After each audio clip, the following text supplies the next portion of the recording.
자, 오늘의 주제 바로 이것입니다. 요즘 뜨거운 화두죠. 종부세 인상.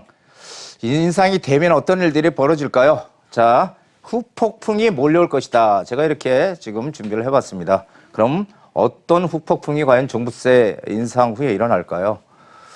자, 종부세, 올해 아파트 등 공시가격 20% 가까이 폭등, 서울 고가단지 중심으로 세금 폭탄 우려. 고가단지는 많이 나오는 것이고요. 좀 중저가 단지들은 조금 상대적으로 고가단지에서 적게 나오는 거지만 전체적으로 지금 공시가가 엄청 많이 지금 상승했다. 그래서 여기 뭐 예시가 나왔는데요. 반포 리버파크 2020년 보유세 2,726만 원. 근데 2배 이상 늘죠. 이렇게 2배로. 지금 그래서 상당히 공시가가 너무 급하게 오른 거 아니냐. 지금 세금 폭탄에 대한 얘기들을 요즘 많이 하고 있습니다. 자, 그렇다면 근데 재밌는 거는 집값 상승은 5%인데 공시가는 35%. 이게 무슨 얘기냐면요. 노원구 하면은 서울에서 그렇게 집값이 많이 오르지 않던 지역이었는데 최근 몇 년 동안에 상당히 많이 올랐죠. 노원구의 아파트 가격 상승률 5.1%, 약 5%인데 공동주택 공시가격은 34.66% 올랐다는 겁니다. 이게 항상 이게 언밸런스라는 거죠. 지금 많이 올라서 많이 내는 거는 뭐 그렇다고 할 수도 있겠는데 작게 올랐는데 오히려 공시가격은 더 높다라는 얘기를 지금 해주고 있습니다. 그런데 그래서 이 기사에서 계속 나오는 게 시세보다 공시가격이 인위적으로 높게 끌어올린 것이 아니냐는 비판이 나온다 이런 얘기를 하는데요. 인위적으로.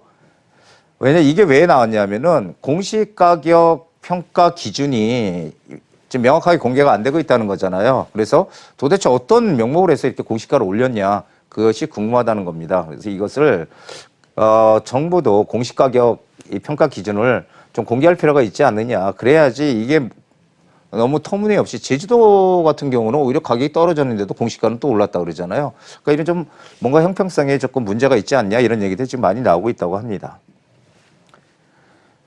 자, 그렇다면 공시가격 급등이 과연 어떤 우리한테 영향을 줄까? 공시가격 급등이 되면은 집주인이 이 세부담이 커지는 거죠. 이 세부담. 자, 보세요. 공시가격 19% 급등, 집주인 세부담. 뭘 한다고요? 월세로 전가한다는 겁니다. 이게 참. 그래서 이게 무슨 얘기냐면요. 이 공시가격이 올라가니까 6월 1일 이전에 집을 매도를 해라. 왜냐하면 양도세도 10%씩 올라가고 종부세도 올라가고 하니까 매도를 하라고 하는데 매도를 안 하고 월세로 받겠다는 거예요. 월세로 받으면서 그 종부세를 월세로 내겠다. 이런 집주인들이 많다는 거죠. 14년 만에 최대폭 보유세 부담 가중, 세금 부담 임대인에게 임대료 상승은 불가피하다. 이런 얘기들이 나옵니다. 자, 이게 지금 이 중개사무소, 공인중개사무소에서 전세를 반전세나 월세로 돌리는 문의가 많아졌답니다. 그래서 이 급등한 세금을 뭘로 한다고요? 월세로 충당하겠다. 세금을 한마디로 월세로 충당하겠다는 거죠.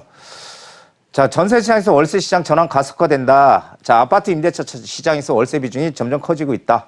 2018년 임대차 계약 중 월세 계약이 차지하는 비중 34.9%에서 2019년 35.3, 2020년 35.8, 2021년은 가지 않았지만 현재까지 37%. 이렇게 지금 월세가 가중화되고 있다. 월세가 가중되면은요, 누가 가장 문제가 될까요? 서민들이 문제죠. 월세를 많이 내고 들어와야 되니까. 전세는 나중에 돌려받을 수 있지만. 자, 전세 시장이 불안한 세 가지 이유. 자, 전세 시장이 문제가 될 것이다. 앞으로, 특히 가속화될 거다 저는 생각합니다. 이 다주택자들에 대한 압박은 계속되고 있죠. 그래서 지난해 7.10 대책으로 취득세가 중과됐죠. 2주택 이상이면은 2주택이면은 8%, 3주택이면은 12%, 일단 기본 세율만. 그래서 이렇게 중과가 되니까 이게 투자를 하려도 너무 취득세가 많아. 집들이 여러 개 있는 분들은 그러니까 투자 수요가 감소가 되잖아요. 투자 수요가 감소가 되니까 그분들이 다 전세를 끼고 이렇게 주택을 사는데 아파트를 그분들이 안 사게 되니까 투자 수요 감소에 따라서 전세 물량이 감소하더라라는 게 첫 번째 이유고요. 두 번째는요. 종부세나 재산세, 보유세 이게 강화가 되는 거예요. 강화가 되면은 세금 증가로 조금 전에 말씀드렸던 월세로 전환해서 버티기를 한다는 거죠. 세금 내고 버티겠다. 그래서 전세 물량 공급도 감소하는 거죠. 자, 세 번째 이유. 전세 보증보험의 영향이 분명히 있을 겁니다. 이 보증보험이라면 세입자 보호를 위해서 만들어 놓은 건데 전세금 반환 보증 제도를 만들었습니다. 그래서 매해 보험료가 임대인 입장에서는 추가로 납부가 되는 거죠. 그래서 채 몇십만 원부터 몇백만 원까지 이게 납부가 되니까 그걸 안 내려면 어떻게 해야 되냐면요. 보증금을 공시가, 이거 매매가 시가가 아닙니다. 공시가의 60%로 낮추고 나머지를 월세로 전환해. 이거 뭐라고 해요? 반전세 이렇게 얘기하죠. 이렇게 하게 되면은 보험료가 안 나온대. 이거 안 해도 된대요. 반환 보증제도. 그래서 이렇게 되니까 어떻게 돼요? 이걸 또 안 하기 위해서 이렇게 하는 수요도 분명히 있을 거란 얘기입니다. 그래서 전세 공급 물량이 또 이런 요소로 해서 감소된다라는 얘기를 드리는 거죠. 참 걱정입니다. 전세 물량이 부족하게 되면은 매매가를 당연히 또 전세가가 올라가게 되고요. 그 다음에 매매가도 끌어올리게 되는 겁니다. 서울의 경우에 여태까지 상황들을 보면은 자료를 보면은 매매가 대비 전세가 비율이 60%가 되는 순간 매매가를 끌어올리더라. 근데 현재 전세가 비율이 56% 정도 됐습니다. 56%. 한 4%만 되면 이제 60%로 간다 얘기예요.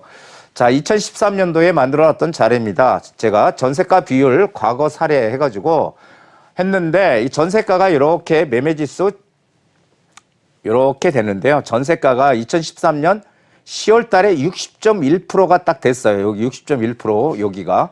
그때부터 매매가가 상승 추세로 움직이더라. 그래서 제가 2013년이 바닥이다 이런 얘기를 많이 했죠. 전세가와 매매가는 서로 동조하면서 움직인다. 그래서 이게 전세가가 오르면 매매가에도 심각한 영향을 준다 이 얘기입니다. 자, 집값 상승 언제까지 계속될까요? 선행지표 무조건 미국 금리입니다. 미국 금리가 어떻게 움직일 것이냐. 자, 최근에 또 나왔죠. 2023년도까지 제로금리 유지하겠다. 연준에서. 자, 이렇게 되고 있습니다. 그렇게 되면은 우리도 계속 금리는 제로금리를 유지할 거로 보여지고 최소한 2023년도까지는 부동산 시장이 상승 국면으로 갈 것이다라고 보는 거죠. 혹시 많은 분들 걱정이죠. 6월 1일 이전에 세금이 많이 6월이 되면은 6월 1일 기준으로 해서 세금이 늘어나잖아요. 이제 종부세, 양도세 중과할 때도. 그러니까 그 전에 물건은 나올 것이다 이렇게 생각들을 하는 거죠.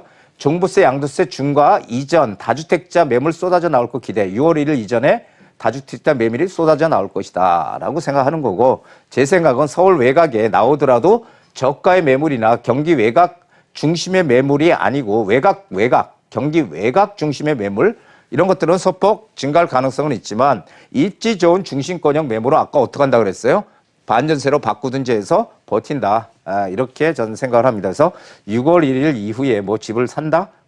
떨어질 것이다? 그런 것은 저는 없을 것이다라고 보는 거죠. 자, 투자 방향 잘 설정해야 됩니다. 지금 유동성과 제로금리 그리고 이 공급 부족 현상은요 앞으로 상당 기간 지속될 것이다 라고 보는 거고요. 당장 만들어낼 방법이 없잖아요. 그리고 유동성 아까 제로금리 어제 2023년도까지 유지하겠다. 미국이.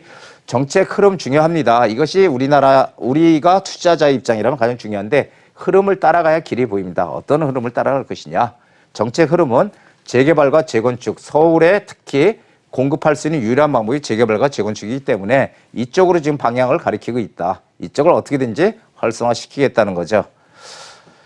역발상 투자 마인드가 지금 우리한테는 절실하게 필요합니다. 여러 우리 시청자분들은 제 강의를 들으시고 좀 마인드를 정말 역발상 마인드를 꼭 가지셔서 투자는 투기가 아니다. 우리는 재테크라는 것은 내 재산을 불려가는 거기 때문에 어쨌든 열심히들 내 재산을 불려가는 방법을 찾아보시기 바랍니다. 자, 오늘의 명언입니다. 성공한 사람이 될 수 있는데 왜 평범한 이에 머무르려 하는가.